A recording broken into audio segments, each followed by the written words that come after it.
कहा गया, देखिए पंडित दयानंद सरस्वती ने बहुत अच्छी बात की। पंडित दयानंद सरस्वती इस्लाम का मुखालिफ है वो पूरा, लेकिन बहुत अच्छी बात कही उन्होंने अपनी किताब सत्यार प्रकाश का ये मंत्र है, मातृमान पितृमान चार्यावान, पहले माँ की मेहनत होती है, मातृमान पितृमान फिर पिता की मेहनत होती है, बाप की, चार्यावान। लेकिन जब बच्चा माँ बाप से अलग होकर किसी स्कूल में किसी मदरसे में जाता है, चार्यावान, तो वहां पर किसकी मेहनत होती है? उस्ताद की मेहनत होती है, चार्यावान। जब इन तीनों आदमियों की मेहनत मिलती है तो पुरुषो वैदः, तो एक ऐसा पुरुष बनता है जो ज्ञानी होता है।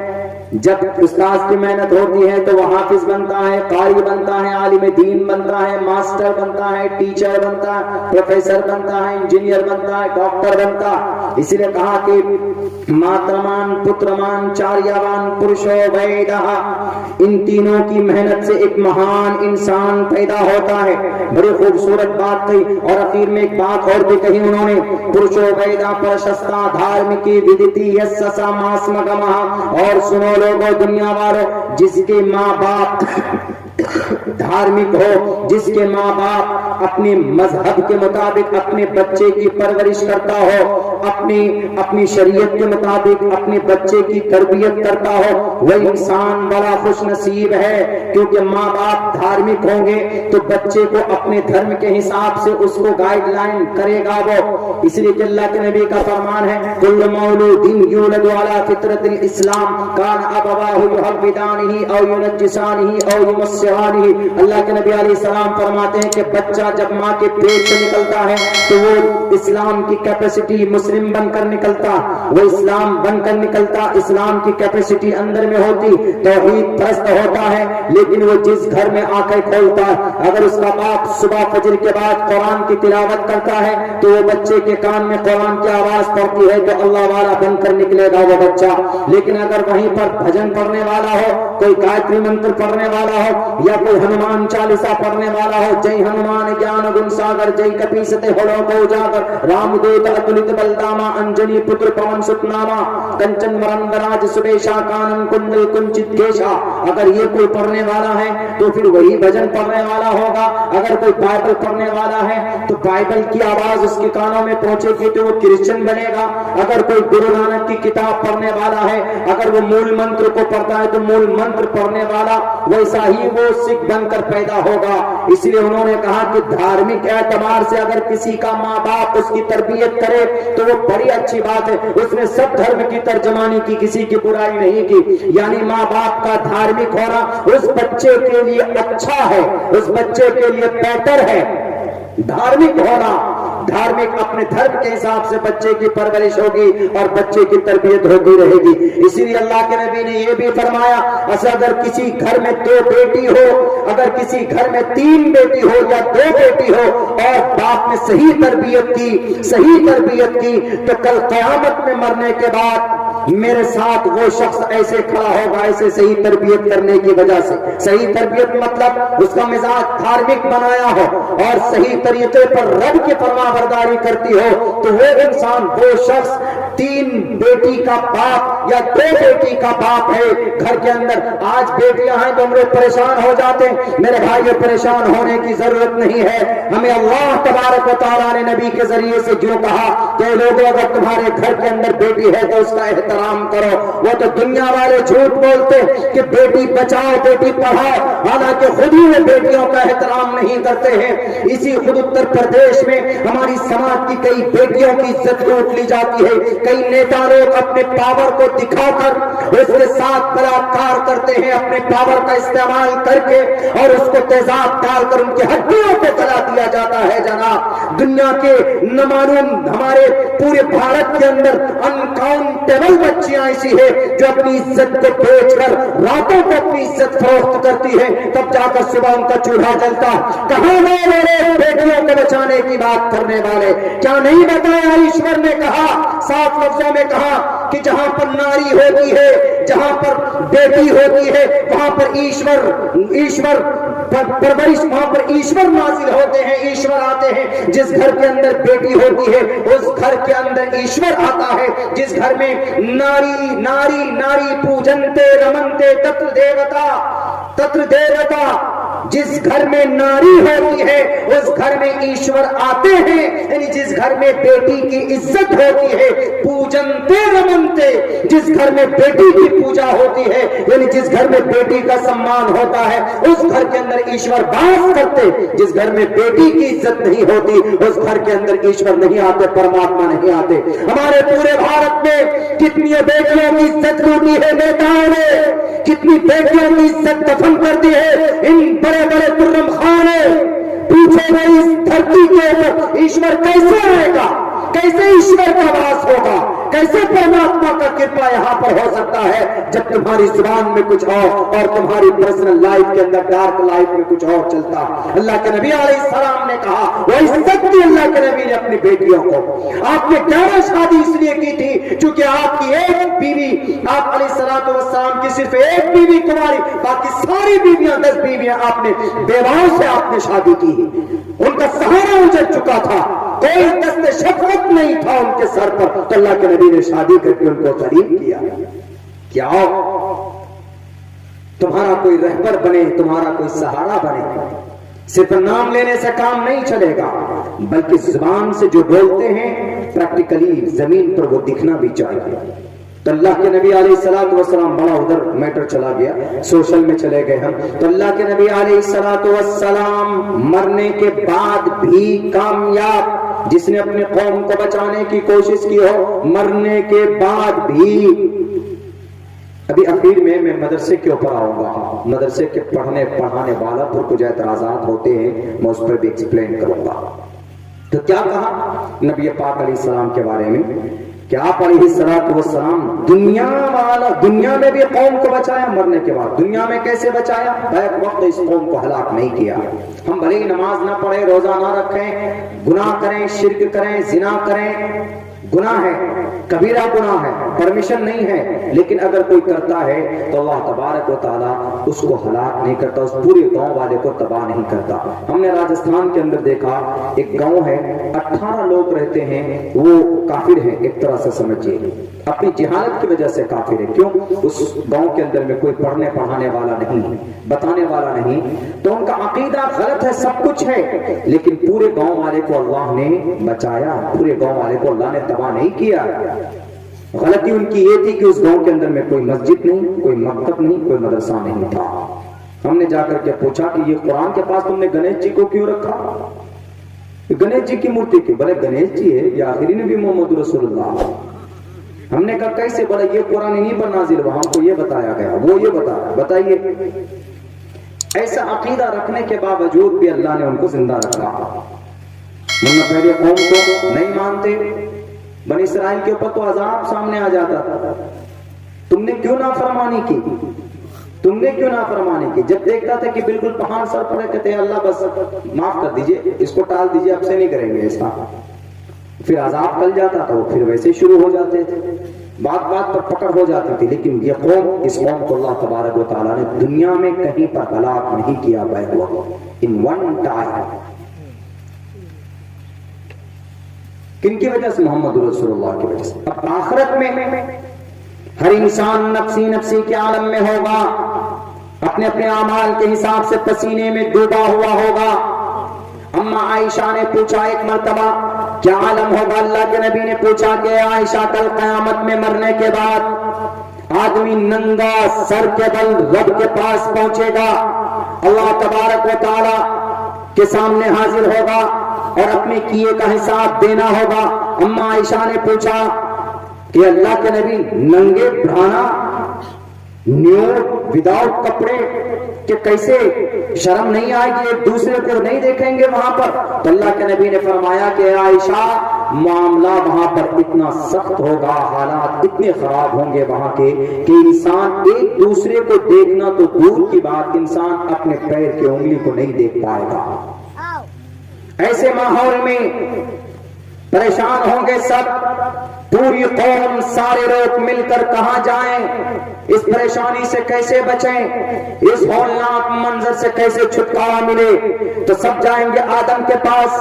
आदम कहेंगे वयक़ूलु आदम सफ़ीयुल्लाहि यौमल क़ियामा, یا ربی نفسی نفسی، اے قوم کے لوگوں میں کچھ نہیں کر سکتا، مجھ سے بھی غلطی ہوئی ہے. اگر رب نے پوچھ لیا تو میں کیا جواب دوں گا؟ یا ربی نفسی نفسی. اس کے بعد پھر نوح کے پاس آئیں گے. وَيَقُولُ نُوحٌ نَجِيُّنَا وَيَقُولُ نُوحٌ نَجِيُّنَا یوم القیامہ یا ربی نفسی یا ربی نفسی.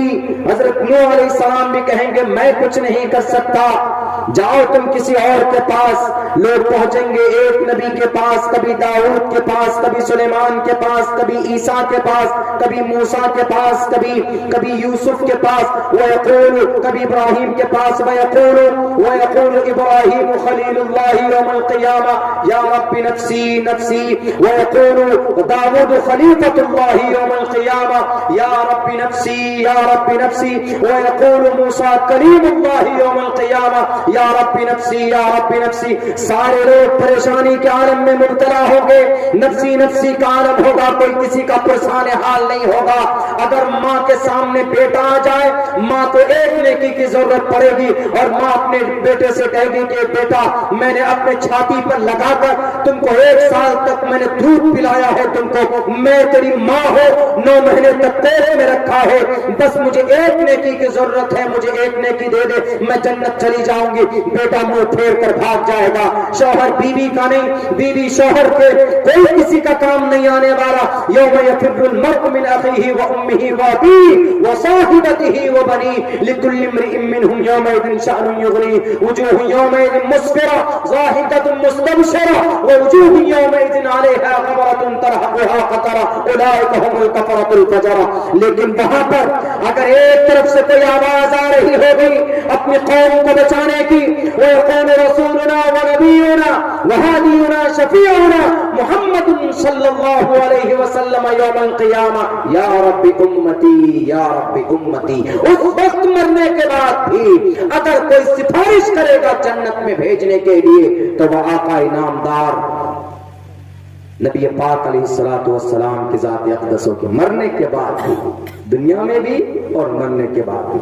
دیکھیے ہم لوگ کبھی سوچ نہیں سکتے انگریز نے کتنی مالی باتیں نکالی. بتائیے انگریز ہے، اسلام سے قرآن سے پڑھ کر اس کو پنیہ نہیں ملنے والا ہے، لیکن پھر بھی انہوں نے کیا کہا کہ دونوں اعتبار سے جس نے اپنی قوم کو بچایا ہو، دونوں اعتبار سے دنیا میں بھی ہلاک ہونے سے بچایا اور مرنے کے بعد بھی. اسی لیے اس نے یہ آیت باضابطہ لکھی وما ارسلناک الا رحمۃ للعالمین، وما ارسلناک الا رحمۃ للعالمین. دونوں جہان کے لیے رحمت بنا کر بھیجے گئے. رحمت ہی تو ہے جن کے صدقے میں آج یہ قوم زندہ ہے. مرنے کے بعد بھی جنت ہم جائیں گے تو انہی کے صدقے میں جائیں گے، ان کی سفارش ان کی دعاؤں سے. نئے نئے القاب سے جناب دعا کریں گے نبی پاک علیہ السلام، نئے نئے الفاظ. اس سے پہلے کبھی وہ الفاظ اللہ کے نبی علیہ السلام کا زبان پر نہیں آئے ہوں گے. پڑھیا بخاری کے اندر میں موجود ہے روایت. شیخ ثانی نے بڑی تفصیل کے ساتھ اس پر بات کی تھی، ہمیں وہ مضمون آج بھی یاد ہے. میرے بھائیوں، جب دوسروں کو اتنی محبت ہے ہمارے قرآن سے، ہماری شریعت نبی پاک علیہ الصلوۃ والسلام کی ذات اقدس سے، ہمیں کیوں نہیں ہے؟ ہم کیوں نہیں کرتے؟ اسی لیے تو لوگ ہم اللہ کے نبی علیہ السلام کی ذات پر اعتراض کرتے ہیں، حالانکہ نہیں کرنا چاہیے. ہمارے ہندو بھائیوں کی ایک کتاب میں بہت خوبصورت ایک منتر ایک اور ہے. ادارا سرو ایویتے گیانی تاتمیو مہیمتم آستتہ صحیح یکتاتما مامیوا متمام گتیم ان یجیم پرچچامیوم ستگتو تو یجیم آخری زمانے میں آخری شریعت لانے والے، آخری زمانے میں آخری شریعت لانے والے، یعنی ان کی جو شریعت ہوگی آخری زمانے میں وہ فل اینڈ فائنل، اس کے بعد کچھ نہیں. یجیم پرچچامیوم ستگتو تو نبوستی کبریتم پرویم گتم کستت وبھارتی. اے دنیا کے منشوں، اے دنیا کے انسانوں سنو، مسلمانوں کو نہیں کہہ رہے، ہمارے ہندو بھائیوں اگر آپ کے کانوں میں آواز جا رہی ہے تو غور کیجئے گا. شریمد بھگوت گیتا 7ویں ادھیائے کا 18واں 19واں شلوک ہے. یجروید کا بھی ایک منتر ہے یجیم پرچچامیوم. یجیم جیسے ہم لوگ عربی میں بولتے ہیں اعبدوا عبادت کرو، تو یہاں پر ہے یجیم. भक्ति करो, यज्ञम उपविशतु, अम्र है। संस्कृत में अमर ऑर्डर जैसे देते हैं, तो हम लोग तो ऐसे अरबी में अकीमुस्सला, नमाज कायम करो, कुल कहो बोलते हैं, इज़हब जाओ, इज़रिब मार, ऐसे ऑर्डर देते हैं। तो संस्कृत में आखिर में ऊ का मात्रा बढ़ा देते हैं, जैसे पिबतु, उपविशतु, लिखतु, लिखतु लिखो, उपविशतु बैठो, पिबतु पियो, जलम पिबेतु, इसी से है कि पानी देख कर पियो। अंतिम महर्षि की सुन्नत देख कर पियो। तो यहां पर कहा गया यज्ञमाहो, यज्ञम, ऊ का मात्रा खत्म कर दिया शॉर्ट की वजह से, यज्ञम परचुचाम्यवम, आखिर जमाने में तरीक़े इबादत वो करो, वो भक्ति करो, भक्ति। यज्ञम, यज्ञम से अगर कोई भक्ति करता तो उसको क्या बोलते हैं? हमारे यहाँ अरबी में क्या बोलेंगे उसको, हमारे यहाँ उर्दू में क्या बोलेंगे? इबादत गुजार, मुत्तकी, जो अल्लाह की इबादत करता है, इबादत गुजार मुत्तकी बोलते हैं उसको। लेकिन संस्कृत में बोलते हैं उसको योगी, योगी। और कोई योगी नहीं समझिएगा, यहाँ योगी से मुराद ईश्वर की भक्ति करने वाला योगी। यज्ञम, योग करो ईश्वर की। यज्ञ हमारे यहाँ बहुत होता था कि वो आते थे, वो हम लोग देख करके, उनके कपड़े अलग होते हैं, उनके यूनिफॉर्म अलग होते हैं, पीले रंग का होता, तो देख करके हम बोलते थे ये देखो योगी जी आ गए, योगी जी आ गए, यानी ये ईश्वर की भक्ति करने वाले आ गए। जैसे हमारे यहाँ भी ऐसा होता है ना कि जो फकीर लोग होते हैं, दुर्वेश लोग होते हैं, बस एक हाथ में डंडर उठा के गठरी उठाकर चले जाते हैं मांगने के लिए, तो ये उस जमाने में समझा जाता था अल्लाह के बुजुर्ग हैं, अल्लाह के नेक बंदे हैं, ऐसा समझते थे। वैसे सेम यज्ञम परचुचाम्यवम, योगी बनो ईश्वर के। ईश्वर की आखिरी संविधान, आखिरी कानून बताने वाले जो आएंगे उनको मानना। मोहम्मद रसूलुल्लाह आखिरी तरीक़ा इबादत हम लोगों को बता करके गए। अल्लाह के नबी अलैहिस्सलाम इस दुनिया में आए और आप अलैहिस्सलाम ने एक मैसेज दिया हजरत अनस को कि ए अनस, हजरत अनस ने पूछा अल्लाह के नबी से, अल्लाह के नबी आप इस दुनिया से जब चले जाएंगे, इस धरती से जब चले जाएंगे, आप आखिरी नबी हैं, आखिरी तरीक़ा इबादत भी आपने बता दिया है, लेकिन इस आखिरी तरीक़ा इबादत को लोगों के बीच में कौन पहुंचाएगा? ये तो आपकी जिम्मेदारी थी। सहाबा भी खत्म हो जाएंगे, लेकिन आपके बाद किसकी बारी आती है? आपके बाद इस पैगाम को लोगों तक कौन पहुंचाएगा? मेरे भाइयों, अल्लाह के नबी अलैहिस्सलाम ने कहा घबराओ मत, मेरे पैगाम को, मेरे बात, मेरी जिंदगी को लोगों के सामने में अगर कोई पेश करेगा, लोगों के सामने में अगर इसका कन्वे करेगा, इस मैसेज को लेकर जाएगा, उसका एक्सप्लेनेशन करेगा, तो वो हमारे कौम की, हमारे मजहब की, जो हमारे उलमा हैं, वो इस काम को करेंगे। इन्नल उलमा वरसतुल अंबिया, इन्नल उलमा वरसतुल अंबिया, कि अंबिया के जो वारिस इस धरती पे उलमा किराम, ये वो उलमा इस काम को करेंगे। और उलमा जो है इस जमीन पर, ये वारिसीन अंबिया, जितना हो सके एहतराम कीजिए। हुफ़ाज़ का, कुर्रा का, आलिम दीन का लोग एतराज करें, करने दीजिए। अभी उनका एक एतराज और कुरान पर है, नए मॉडर्न एतराज मैं उसका जवाब भी दूंगा अभी। लेकिन नबी की जिंदगी पर जब उन्होंने टिप्पणी की ऐसे कि आपके नबी 1450 साल पहले वालों के लिए, आज के लिए नहीं, तो आप 2 कदम आगे बढ़कर उनसे ये भी पूछ सकते हैं कि लोगों बताओ तुमको नबी की जिंदगी में क्या चाहिए? तो एक आदमी ने कहा कि मौलाना अब्दुल्ला, आपके नबी साहब मोहम्मद रसूलुल्लाह सल्लल्लाहु अलैहि वसल्लम को नबूवत कब मिली? 40 साल में, लेकिन 40 साल से पहले मेरा लड़का 20 साल का है, मेरा लड़का 20 साल का है, आप क्या करेगा वो बताइए? आपके नबी की जिंदगी की शुरुआत ही तो 40 साल से, नबी 40 साल से बनेगा। नबी नबूवत के बाद की जिंदगी ना रोल मॉडल है हमारे लिए। नबूवत से पहले क्या करें? नबी पाक अलैहिस्सलाम की जिंदगी। मेरे भाइयों, वही क्रिश्चियन राइटर ने भी इस सवाल का जवाब दिया। बहुत खूबसूरत किताब है, वो पढ़िए अगर आपको मिलती हो किताब। द 100 नाम है उस किताब का, द 100 मिल जाए शायद, पूछ लीजिएगा सदर साहब से, इनको पता होनी चाहिए। द 100 वो एच हार्ट की किताब है लिखी हुई, इंग्लिश राइटर, फ्रांस का है वो क्रिश्चियन राइटर, उसने किताब लिखी। उन्होंने कहा कि मोहम्मद ही वो शख्स हैं, नबूवत के बाद तो है ही उनकी जिंदगी ओपन, लेकिन नबूवत से पहले भी انہوں نے کہا کہ میرا بیٹا ہے 20 سال کا, میں اپنے بیٹے کو تاجر بنانا چاہتا ہوں, کیسے بناؤں گا؟ نبی پاک علیہ الصلوۃ والسلام کو نبوت کے بعد وحی دی گئی, احکامات دیے گئے کہ تجارت کیسے کرنا ہے, کیسے قوم کو آگے بڑھانا, ایمانداری کیسے کرنی. لیکن آپ کے نبی, ہمارا بیٹا 20 سال کا ہے, کیسے آپ کے نبی کی زندگی کو فالو کر سکتا؟ اللہ کے نبی علیہ السلام 40 سال کے بعد کی زندگی صرف ہمارے لیے رول ماڈل نہیں ہے, بلکہ 40 سال سے پہلے بھی آپ 10 سال سے, آپ بچپن سے لے لیجئے جناب, بچپن سے لے کر جوانی تک, 20 سال کی عمر تک, 20 سال سے لے کر 40 سال کی عمر تک اللہ کے نبی علیہ الصلوۃ والسلام کی زندگی کے اندر ایک انقلاب ہے. اس شخص نے ہم سے پوچھا, ہم نے کہا کہ ارے شاید آپ بھول چکے ہو, محمد الرسول اللہ تاجر, آپ اپنے بیٹے کو تجارت میں تاجر بنانا چاہتے ہو. You want to be your son and great economic person, آپ اپنے بیٹے کے بارے میں چاہتے ہو کہ آپ کا بیٹا سچا ایماندار بنے اور سچا تاجر بنے.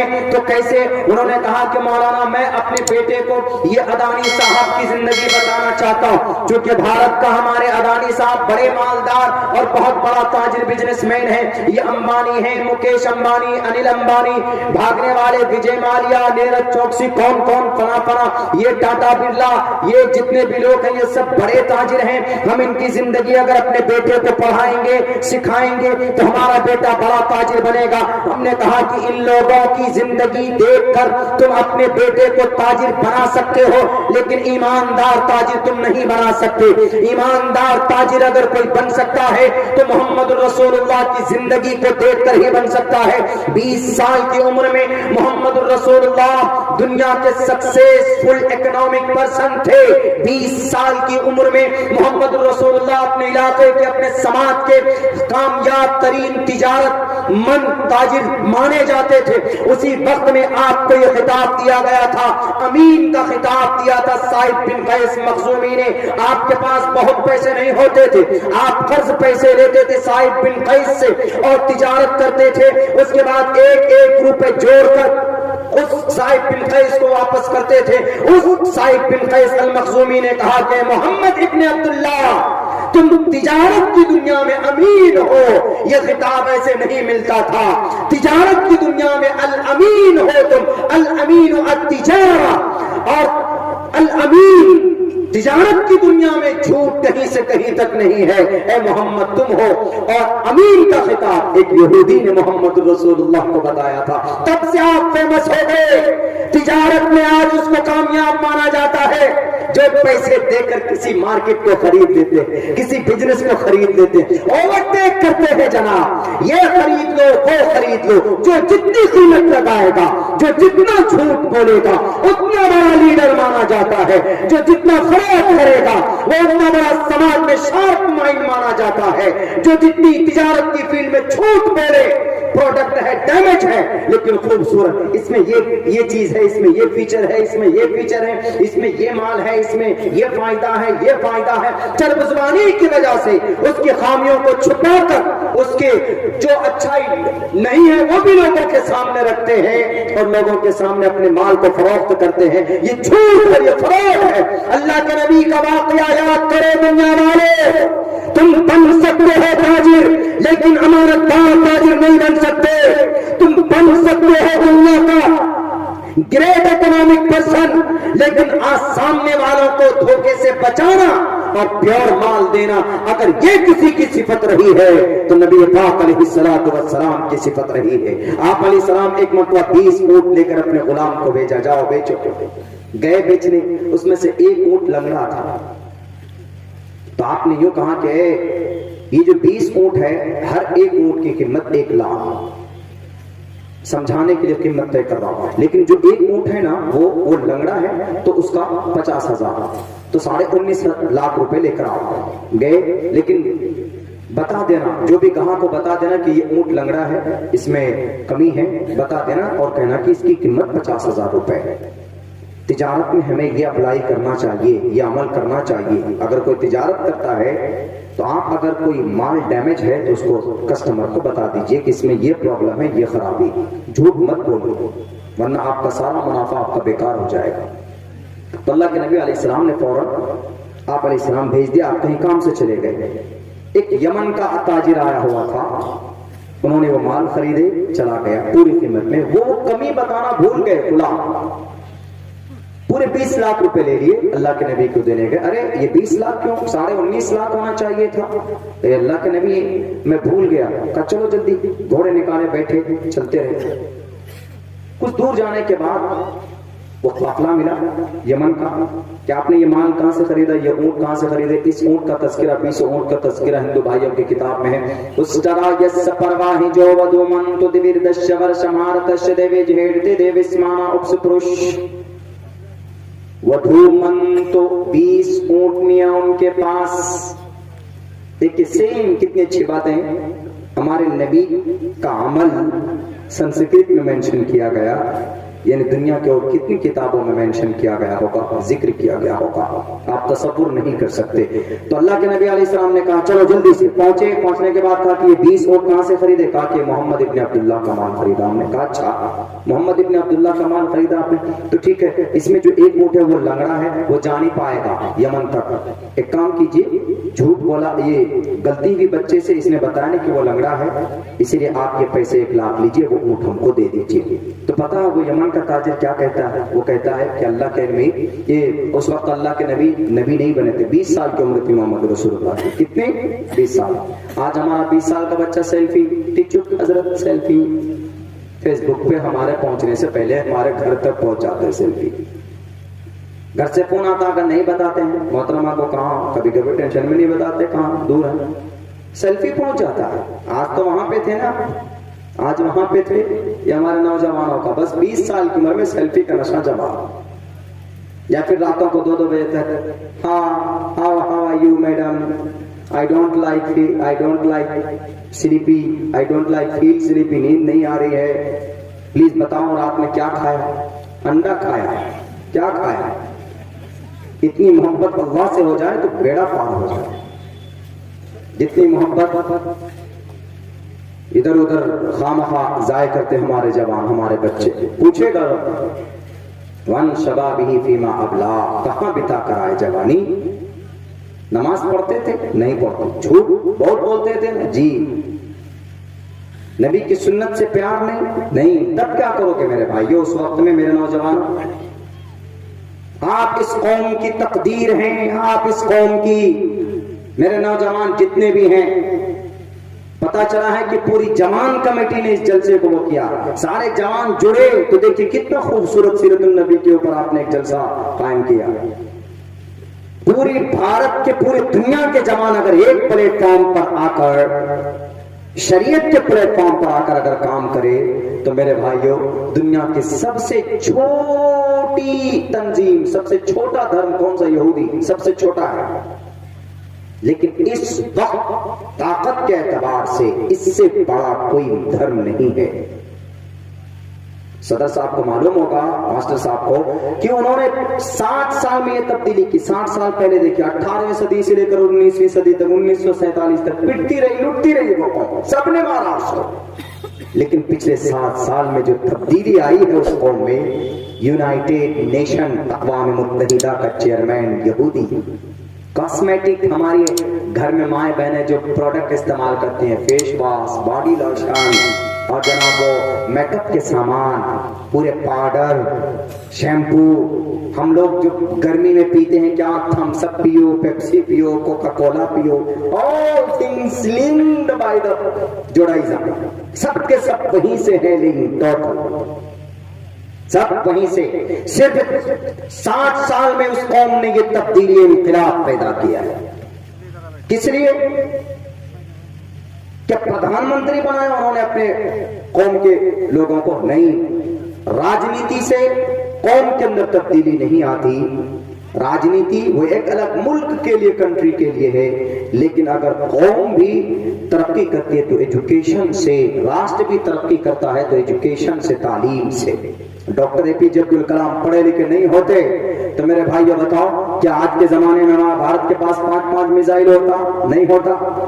اگر ٹیپو سلطان پڑھے ہوئے نہیں ہوتے تو ٹیپو سلطان کا کوئی میزائل بنا ہوا ہوتا وہاں پر جرمنی کے اس میں میوزیم میں، ٹیپو سلطان پڑھا لکھا تھا اور میرے نوجوانوں میں تو کہتا ہوں کہ اللہ کے نبی کے بعد ہمارے علماء کے بعد آپ اگر کسی دنیا دار کسی لیڈر کو اگر اپنا آپ پیشوا بنانا چاہتے ہیں رہبر بنانا چاہتے ہیں یعنی ہمارے علماء کے بعد علماء سے پہلے سارے ہیں آپ کے رہبر رہنما بننے کے لائق آپ کسی کی زندگی دیکھیں ہاں بھائی بہت اچھی زندگی گزر رہی ہے نبی کی سنت کے مطابق بھائی آپ ان کو اپنا آپ گرو مان لیتے ہیں لیکن اگر دنیاوی اعتبار سے کسی بادشاہ کو دنیاوی اعتبار سے کسی لیڈر کو اگر آپ فالو کرنا چاہتے ہو تو ٹیپو سلطان کو فالو کرو یا پھر اورنگزیب رحمت اللہ علیہ کی زندگی کو فالو کرو دینداری کے اعتبار سے کیوں اتنا مہان ہونے کے باوجود بھی میرے نوجوانوں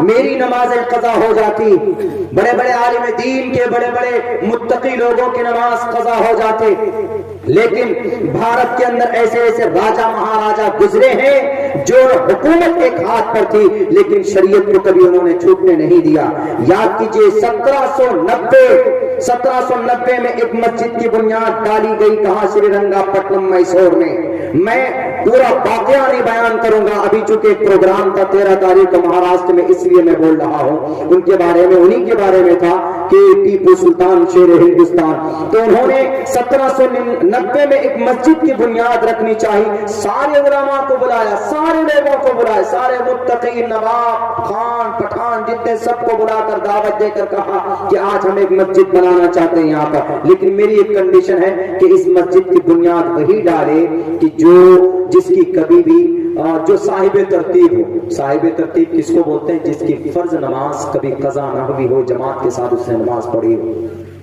فرض نماز کبھی قضا نہ ہوگی اس کی کب سے جب سے وہ بالغ ہوا تب سے لے کر اس کی اس عمر کی پڑاؤ تک جہاں تک وہ ہے زندہ کتنی بڑی بات ہے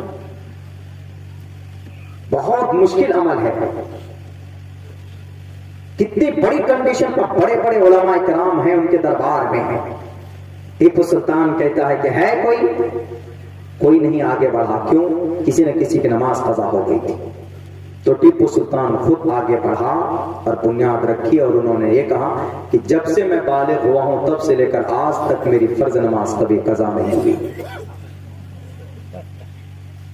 ٹیپو سلطان بھارت کے اندر تاریخ ہے نفرت کی نگاہ سے دیکھنے والے ٹیپو سلطان کو بہت نفرتیں کرتے ہیں آپ کیجئے لیکن یاد کیجئے کہ ایگریکلچر لون آج دیا جاتا ہے بینک کے ذریعے یہ کن کا وجود میں لایا ہوا ٹیپو سلطان کا اس دیش کو جب بچانا تھا چندن کی لکڑی بچانی تھی کرناٹک میسور میں انگریز سے اور گرم مسالہ کالی مرچ اور بھی بہت سارے پروڈکٹ جو اس دیش میں بہت پیدا ہوتے تھے ان فصلوں کو بچانا تھا انگریز سے تو انہوں نے خط لکھا نظام دکن کو ایک حکومت انہوں نے کہا کہ ہم تمہارا ساتھ نہیں دیں گے دوسرا خط لکھا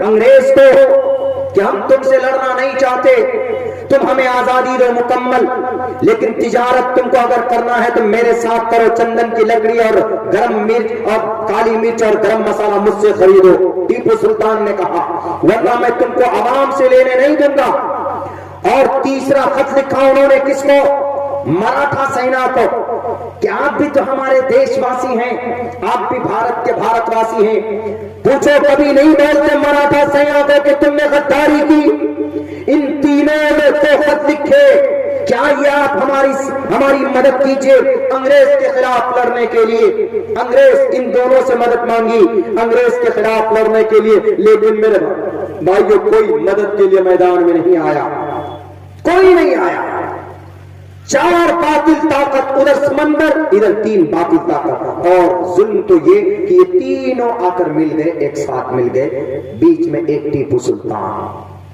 لیکن وہ ٹیپو سلطان کہ جب ان کی یہاں پر گولی لگی تھی یہاں پر گولی لگ کر یہاں آ کر گولی اٹک گئی تھی ان کی تو اس کے بعد بے ہوش ہو کر جب وہ گر گئے تھے تو ایک انگریز گیا ان کے تلوار میں موتی کا ایک وہ ٹکڑا لگا ہوا تھا اس کو لوٹنے کے لیے اس کو چھیننے کے لیے اس زور سے وار کیا ہے ٹیپو سلطان نے کہ اس کا سر قلم کیا بیچ میں 5 اور آئے 5 کا اور سر قلم کیا میرے نوجوانوں सेल्फी के लिए आपके बड़े मोबाइल में हाथ उठ जाते हैं, लेकिन अपने बाजुओं में आपके पास ताकत है किसके लिए? अल्लाह की इबादत के लिए। आपके बाजुओं में ताकत है कि कभी दुश्मन हमारे मुल्क में हमला करेगा तो हम अपने मुल्क की और अपनी शरीयत की रक्षा करेंगे। क्यों नहीं आप अपनी बॉडी के ऊपर ध्यान देते? हमारे नौजवान तो बहुत सारे नौजवान मुश्तजनी की बीमारी में मुब्तला, खाएंगे, खाने का कोई लिमिट नहीं, अपनी सेहत के बारे में नहीं सोचेंगे, अपनी जिंदगी के बारे में नहीं सोचेंगे। आप टीपू सुल्तान से ज्यादा ऐश की जिंदगी नहीं गुजारी होगी आपने, लेकिन अब्बा के इंतकाल के बाद 20-21 साल की उम्र में उनकी बैत वक्त उनका 2 निकाह हुआ था। बैत वक्त इन वन टाइम, ये भी तारीख में गवाह। और ये टीपू सुल्तान वो मर्द मुजाहिद, दुनिया ने आज तक किसी माँ ने ऐसा योद्धा पैदा नहीं किया अपने कोख से जैसा योद्धा टीपू सुल्तान थे। एक वक्त में दोनों हाथ से अगर कोई तलवार चलाने वाला योद्धा भारत की धरती में, भारत के इतिहास में है तो उसका नाम आता है शेर हिंदुस्तान फतेह अली खान टीपू सुल्तान का नाम आता है।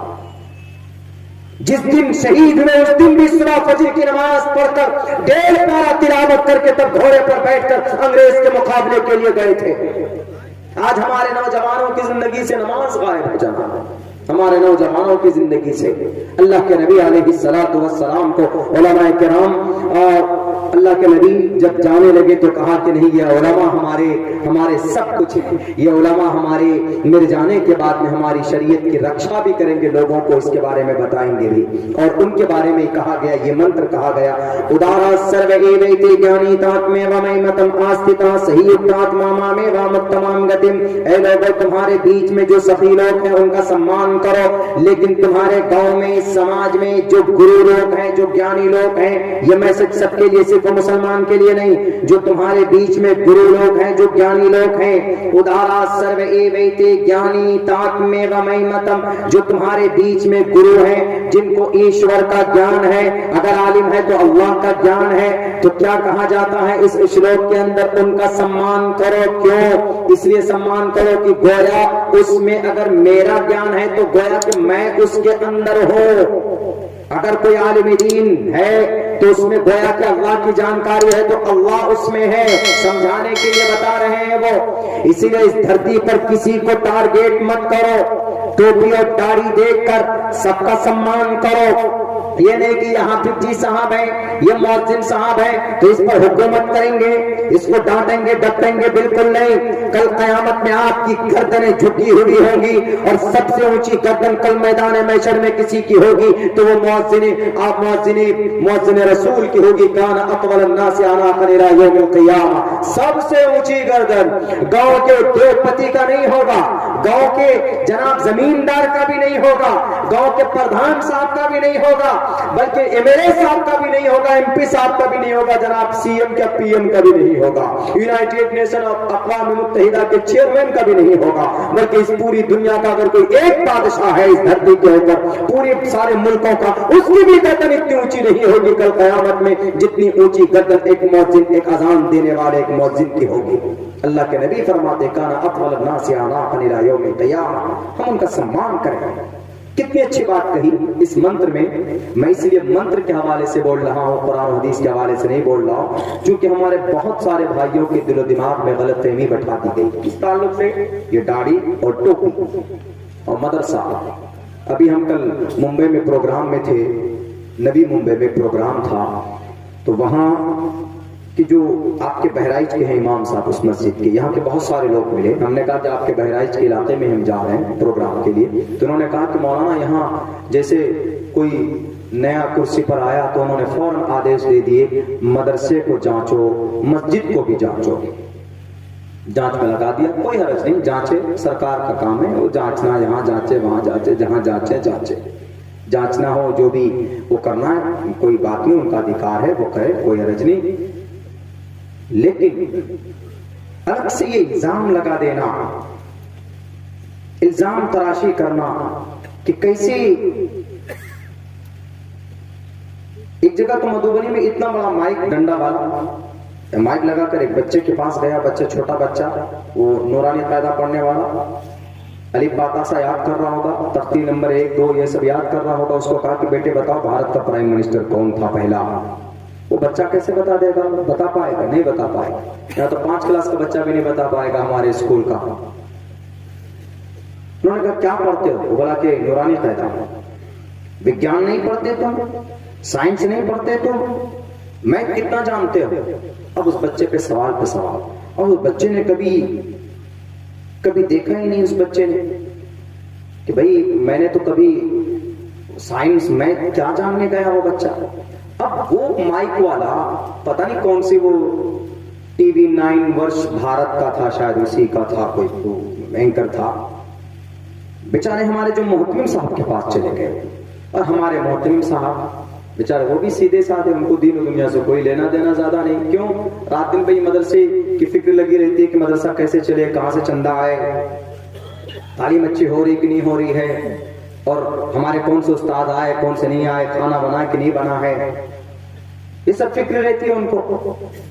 उनसे पूछा कि आपके मदरसे में साइंस क्यों नहीं पढ़ाया जाता? आपके मदरसे में जनाब ये मैथ नहीं पढ़ाया जा रहा है, गणित की कोई कोचिंग नहीं है, कुछ नहीं है, ये नहीं है, वो नहीं है, हिस्ट्री नहीं है, इतिहास नहीं है, तो क्या होना चाहिए? निसाब में तब्दीली कीजिए। वो ये कहते हैं क्यों कुरान पढ़कर कोई आगे नहीं बढ़ सकता? उनका ये कहना है।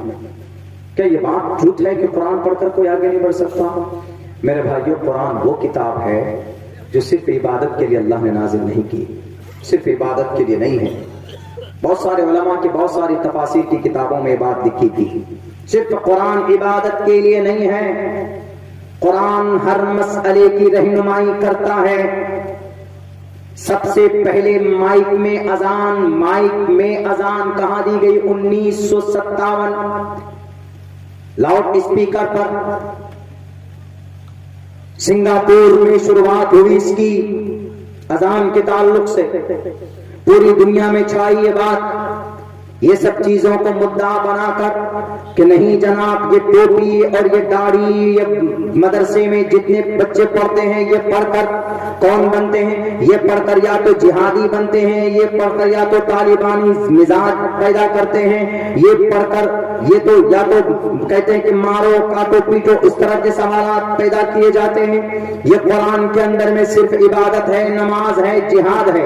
उनका यही कहना। मैं तो ये कहूंगा दो टोक लफ्जों में, बेटे अगर तुम्हारे जिगर में तुम्हारा जमीर जिंदा है तो किसी भी भारत के किसी भी कोने में बैठो, कुरान लेकर तुम भी बैठो और मैं भी बैठूंगा, और तुम मुझे बताओ कि कुरान में कहां पर जिहादी कानून है, कुरान में कहां पर तालिबानी कानून है, कुरान करीम में कहां पर कहा कि मासूम इंसानों को मारो, कुरान करीम में कहां कहा गया है कि किसी इंसान का कत्ल करो। अल्लाह के नबी अलैहिस्सलाम पर जो कुरान नाजिल हुआ और अल्लाह के नबी अलैहिस्सलाम के साथ रहकर जो लोग थे वो जिहादी थे, वो लड़ाकों थे। दिखाओ। पहली बात तो ये कि कुरान पढ़कर कोई भी जिहादी नहीं बनता, कुरान पढ़कर अल्लाह वाला बनता है, हाफिज कुरान बनता। कुरान करीम की तफसीर जानने के बाद मुफस्सिर कहलाता है। कुरान करीम को जानने के बाद, उसको सही ढंग से पढ़ने के बाद, उसकी तफसीर जानने के बाद इंसानों को सही रास्ते पर लाने के लिए अहकाम और मसाइल बताए जाते हैं। और अगर उसके ऊपर डीपली रिसर्च करे तो वह आदमी तबीब बन सकता है, वह आदमी डॉक्टर बन सकता है, वह आदमी इंजीनियर बन सकता। क्या कुरान पढ़कर कोई इंजीनियर नहीं बन सकता? इस तारीख को जरा अपने दिमाग में बिठाइएगा। उठाओ तारीख, दुनिया के अंदर आज भी ये तारीख जिंदा है कि दवाई जब बनाई जाती है तो दवाई में डालते हैं कौन सा केमिकल? ऑक्सीडेशन और अल्कोहल डाला जाता। इस ऑक्सीडेशन और अल्कोहल का इजाद करने वाला जाफर कौन है? जाबिर इब्न हज्जान है कि नहीं है? जो कुरान पढ़ने वाला था मदरसे में बैठकर, जिसने कुरान करीम को सीखा था। और 2 कदम आगे जाइए मेरे भाइयों, इस दुनिया का सबसे पहला सिविल इंजीनियर, जिसने इस दुनिया का सबसे पहला मैकेनिकल इंजीनियर, अबू अब्बास जफरी, अबू हातिम जफरी, ये 2 लोग थे जो कुरान करीम पढ़ना जानते थे। दुनिया का सबसे पहला सिविल इंजीनियर है, तुम्हारे नाना ने पैदा किया सिविल इंजीनियर। इल्मुल हैल जो मैकेनिकल इंजीनियरिंग के कोर्स में ये किताब पढ़ाई जाती है, दूसरे नाम से पढ़ाई जाती है। ये किताब भी लिखी हुई है, तो एक मदरसे का पढ़ा लिखा तालिब इल्म की ये किताब लिखी बढ़ी हुई। आयुर्वेदिक दवाई को किसने खोज करके निकाला? ये हरिद्वार वाले बाबा ने नहीं जनाब, झूठ है ये। बल्कि आयुर्वेदिक दवाई की खोज करके अगर किसी ने तहकीक के साथ लोगों के सामने प्रूफ किया है, किताबुल अदविया उस किताब का नाम है, जिसमें 500 दुनिया की दवाई को मेंशन किया है। और इस दवाई को निकालने वाला, खोज करने वाला अबू मंसूर बगदादी था, जो कुरान पढ़ना जानता था। उठाओ 1923 की रिपोर्ट, जनाब लंदन की रिपोर्ट उठा करके पढ़ो और देखो कि 1923 में डॉक्टरों का इमाम किसको कहा गया। आज तक इतना बड़ा एवार्ड किसी को नहीं मिला। 1923 में डॉक्टरों का इमाम माना गया किसको? अबू बकर मोहम्मद बिन ज़करिया अर-राज़ी को, कुरान पढ़ने वाला। दुनिया वाले तुम्हें मानना पड़ेगा कि ये कुरान सिर्फ इबादत की किताब नहीं है। पूछो जाकर कि जब आदमी को चेचक हो जाए पूरे बदन पे, तो उसकी इलाज, उसकी खोज किसने की? यही अबू बकर मोहम्मद बिन ज़करिया अर-राज़ी ने की है जनाब।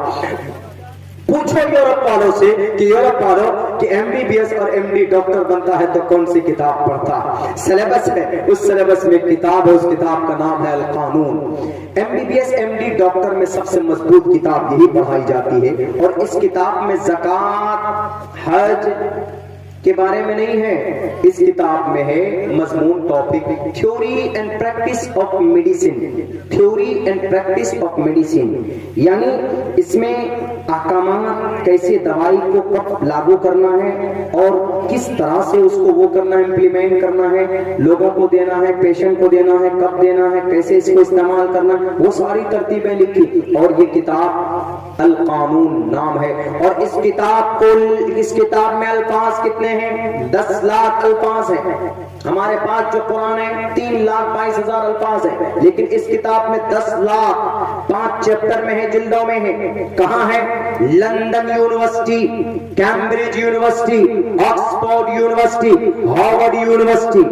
पूछिए कि एमबीबीएस एमडी डॉक्टर जो बनता, उनके तालिबे इल्म को, उनके स्टूडेंट को, मेडिकल के स्टूडेंट को इन बड़ी यूनिवर्सिटी में जो किताब पढ़ाई जाती, वो किताब किसने लिखी? किसी प्रोफेसर ने, चाइना के किसी वाइस चांसलर ने, या जर्मनी का कोई साइंसदान ने इसको लिखा है। दुनिया वालों एतराज करना हो करो तुम कुरान पर, लेकिन रोज रोशन की तरह ये बात आया रहेगी। जिस तरीके से सूरज पर रोशनी रहती है, ये भी हकीकत मुसल्लम रहेगा। कैम्ब्रिज यूनिवर्सिटी में पूछना जाकर कि अल कानून किताब लिखने वाला कौन, अल कानून किताब का राइटर कौन, अल कानून किताब में किस टॉपिक से बात की गई है, इसके राइटर का नाम बताओ। इसके राइटर का नाम देखोगे अल कानून किताब के टाइटल पर, तो वहां पर नाम आएगा शेख हुसैन इब्न अली सीना, जो 10 साल में हाफिज कुरान बना था।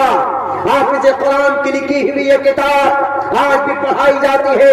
अबुल कैस अबू बकीस अबुल कासिम का बिगड़ा हुआ नाम है। ऑपरेशन को इजाद करने वाला कोई लाल है तो उसका नाम अबुल कासिम अज़-ज़हरावी है, जो ऑपरेशन के तरीके को इजाद किया है, जो कुरान पढ़ना जानता था। इन मदरसों के अंदर दहशत गर्द नहीं निकलते, इन मदरसों के अंदर से अबुल कासिम अज़-ज़हरावी पैदा होता है, इन मदरसों के अंदर अबू बकर मोहम्मद बिन ज़करिया अर-राज़ी पैदा होता है, इन मदरसों के अंदर जाबिर इब्न हज्जान पैदा होता है, इन मदरसों के अंदर जनाब खालिद बिन यजीद पैदा होता है, इन मदरसों के अंदर अबू मंसूर बगदादी पैदा होता है, इन मदरसों के अंदर अम्मार मूसली पैदा होता है। मोतिया बिन का सबसे पहला आई सर्जन, मोतिया बिन की खोज जिसने की, ऑपरेशन को इजाद किया, मोतिया बिन आंखों के ऑपरेशन को, उसका नाम अबुल कासिम अम्मार मूसली है। मीडिया वालों, नफरत फैलाना चाहते हो तुम, ईश्वर तुमसे पूछेगा कि तुम्हें नहीं मालूम था तो क्यों गए थे मदरसे के अंदर में। और अलग बात है कि हमारे उलमा आज फोकस करते हैं दीनी और शरई अहकाम पर, इन सब चीजों के ऊपर ध्यान नहीं देते, तो इसका मतलब ये नहीं कि कुरान में ये चीजें मौजूद नहीं है। कुरान में मौजूद है। अल्लाह ने कहा वो यखलुकु मा ला तालमून, अल्लाह पैदा करता है या करेगा। यखलुकु पहले मुजारा का मतलब होता है कि ये प्रेजेंट टेंस और फ्यूचर टेंस दोनों का माना बतलाता है। यखलुकु पैदा करता है या करेगा मा, उन चीजों को जिनको तुम नहीं जानते। कुरान साफ लफ्जों में हमें कहता है, साफ लफ्जों में वाज़ेह तौर पर कहता है। अगर आपको शक हो आप आकर देखो। मेरे भाइयों, आखिर में एक बात बताकर, चूंकि टाइम ज्यादा हो गया है, मजबूरी है हमारी, वरना मेरी ये आदत नहीं। मैं जहां टाइम देता हूं मुकम्मल तौर पर जलसे वाले के हवाले हो जाता हूं सुबह तक के लिए, लेकिन थोड़ी सी मिसअंडरस्टैंडिंग हो गई दूरी की वजह से, जिसकी हम कुछ और समझ रहे थे लेकिन दूरी कुछ ज्यादा हो गई। तो चूंकि हमको 5:30 की फ्लाइट पकड़नी है, दिन का प्रोग्राम गोधरा में पहुंचना है हमको। वैसे भी अब आपने दावत दी थी 1 तारीख की और अभी 2 तारीख है। मैं तकरीर भी ना करूं चला जाऊं तो शरीयत एतबार से कोई पकड़ नहीं। अच्छा 2 तारीख तक के पर में, हाँ चलिए, लेकिन मेरी डायरी में हजरत 1 तारीख मेंशन है। खैर चलिए, वो चलता है ऐसा। तो इसीलिए मेरे पास मजबूरी भी है, लेकिन एक बात बताकर जा रहा हूं, कभी भी डिमोरलाइज नहीं होइएगा। अरे यार, इस्लाम को इतना बदनाम किया जा रहा है, दाढ़ी काट लो, टोपी मत पहनो। नहीं, ये आपकी पहचान है, आपकी शनाख्त है। दाढ़ी भी रखें, टोपी भी पहचान, और अपने वजूद के साथ रहें। मदरसे में अगर अंग्रेजी नहीं पढ़ाया जाता है तो क्या मदरसे में तालीम नहीं होती? गलत बात है कि उधर फोकस नहीं करते हमारे वो, लेकिन अब तो करते हैं। लेकिन क्या कोई अगर अंग्रेजी बोलेगा तभी आप मानोगे कि this is V I person? I have spent 14 years in a madrasa. I completed my Fazila course from Darul Uloom in 2011 and 12. I am able to give speech in English language in front of you for the long time. Inshallah, next month I will go to Bangladesh, and at that palace I will give speech and them in front of them in English language properly, and 3 conferences I will attend. 3 conference को attend करूंगा, English में speech दूंगा। कौन सी बड़ी बात है English? कोई बड़ी बात नहीं। अरबी कुरान हदीस की बारीकियों को जानने से ज्यादा कुछ नहीं है। ये तो बहुत आसान है इंग्लिश। 3 महीने में कोई बच्चा जाए कंटिन्यू बोलता रहे, इंग्लिश सीख जाएगा। इंग्लिश को बड़े महान समझते हैं, बड़े महान समझते हैं। अमेरिकन एक्शन में नहीं बोल पाओगे, आओ मदरसे का बच्चा अमेरिकन एक्शन में बताकर दिखाएगा। यही आपके यहीं पर लखनऊ उसमें राजधानी में बैठना था, गार्ड ने कहा कि मुल्ला जी राजधानी है। वो सोचा कि वैसे कोई होगा मुल्ला जी राजधानी में घुस रहे। हमने कहा कि राजधानी है ना, कोई बुर्राक तो नहीं है, इंसान ही बैठते हैं ना इसमें। बोलता what is your birth number? हमने कहा कि हो, अब तो लगता है कि मौलाना का चोला उतारना पड़ेगा। What is your birth number? Birth number? हमने कहा my birth number is 22, please let me go there make away. उसका आधा समझ में आ लिया, समझ में मतलब क्या बोले, फिर से बोलिए। मैंने कहा my birth number is 22, please let me go there make away. I have no time, नहीं है मेरे पास टाइम, ट्रेन खुलने वाली है, मेरे सीट नंबर 22 है, मुझे जाने दो। मैंने ये बात कही उनको, अमेरिकन एक्सेंट में कही हमने। बताइए, मदरसे के बच्चे से भाग रहे क्या बोलता? हाँ अच्छा, अंदर से जाइए, नीचे से जाइए। वे समझते हैं। अपनी पहचान, अपनी शनाख्त को कभी भी मत भूलिए। कहीं रहिए, शान के साथ रहिए। आप इस देश के नागरिक हैं। जब देश की बात आती है तो आप सबसे बेहतरीन इंडियन बन जाइए, और जब धर्म की बात आती है तो आप बेहतरीन मुसलमान बन जाइए। आपको दोनों अधिकार देश के संविधान ने दिया। कहीं पर भी खौफ मत खाइए, खौफ मत खाइए, डट डट बोलिए। घबरा कर बोलेंगे तो पिट जाएंगे। गाड़ी नहीं हजरत, वो एक जगह, वो तो मेरी तो रोक ही दी गई थी, वहां पे तो रोक दी गई थी। वो बहुत पहले का हमारे घर के करीब में था टोल टैक्स वाला, वो खैर रोक दिया था वहां पे। लेकिन हम लड़के ही निकाले, हमने दिया नहीं, हमने उतना ही दिया जितना है जी। अभी एक वो थे ना, वो क्या नाम है, एक मौलाना साहब थे, और वो बस में वो सफर कर रहे थे, और 2 आदमी और बैठ गए पीछे। होता है ना, उत्तर प्रदेश में ज्यादा होता है, ट्रेनों में अगर आप जाएंगे बैठेंगे तो क्या बोलते थे, डायरेक्ट स्टाफ है। खूब ट्रेनों में ज्यादा है उत्तर प्रदेश में, बहुत। उत्तर प्रदेश की जुबान थोड़ी खड़ी है, मतलब स्ट्रॉन्ग जुबान, पोलाइटली, मतलब यानी कोई भी बात एकदम बिल्कुल खड़ी बात बोल देते हैं। भैया थोड़ा हट जाओ, जाना उधर से, उधर नहीं दिख रहा थे, वैसे इस तरह के अल्फाज इस्तेमाल होता है। हाँ सर मैं स्टाफ हूँ। अब बेचारा बस में बैठा हुआ, एक मौलाना साहब भी बैठ गए वहीं पे, उनके पास भी पैसा नहीं था, उन दोनों के पास भी नहीं था। क्या बोलता है, अरे जब कंडक्टर आएगा देख लेंगे, पैसा नहीं है, कोई बात नहीं। तो आया तो उसने कहा कि पैसा, कंडक्टर आया, बस कहा पैसा दो, ताकि स्टाफ है, कहा स्टाफ हो, मैं कंडक्टर हूँ, मेरे नाम का स्पेलिंग करो। तो नहीं कर पाया, बेचारे जाहिल भी था, पैसे भी नहीं थे। बड़ी बड़ी पिटाई की उसने। दूसरे के पास है, उसने भी कहा कि मेरे पास پیسہ ہے لیکن میں اسٹاف کا اچھا کنٹریکٹر کی اسپیلنگ کا CON ایسے کر کے اس کی بھی پٹائی ہو گئی. کیوں؟ کنٹریکٹر کی اسپیلنگ نہیں کرنا جان رہا تھا. ایک مولانا صاحب بیٹھے قاری صاحب ایک کونے میں, اس کے پاس بھی پیسے نہیں بیچارے کے پاس. اب وہ کیا کرے؟ انہوں نے بھی سوچا کہ اب تو بس ہماری بھی پٹائی ہونے والی. بھیا میری گاڑی حضرت قاری صاحب بالکل تیار رکھے, میں اسٹیج سے فوراً جا کے نکلوں گا اور نکلوں گا. تو انہوں نے کہا کہ حضرت مولانا صاحب ملا جی ٹکٹ لیجئے. انہوں نے کہا ہاں لیتے ہیں, اب پیسہ ہے نہیں, اسٹاف اگر بولیں گے تو پٹ جائیں گے, ڈر بھی ہے, عزت بھی خطرے میں ہے, کیا کریں نہیں کریں. تو انہوں نے آہستہ آہستہ بولا ہاں کیا کرنا ہے؟ کہا پیسہ لیجئے اور یہ پیسہ دیجئے, ٹکٹ لیجئے. انہوں نے کہا کہ میں بھی اسٹاف ہوں. کہا اچھا بھی اسٹاف ہے؟ کہاں؟ کہا یہ پیچھے 2 کا کیا حال ہوا پتا ہے؟ کہاں میں اسٹاف ہوں, میں اسپیلنگ کروں گا. ابھی بتائیے کس کا اسپیلنگ کروں؟ کہا کہ کنٹریکٹر کا اسپیلنگ کروں. کنٹریکٹر. اب وہ کیسے کرے گا بیچارہ؟ ABCD کبھی کچھ پڑھا ہی نہیں, کیسے کرے گا؟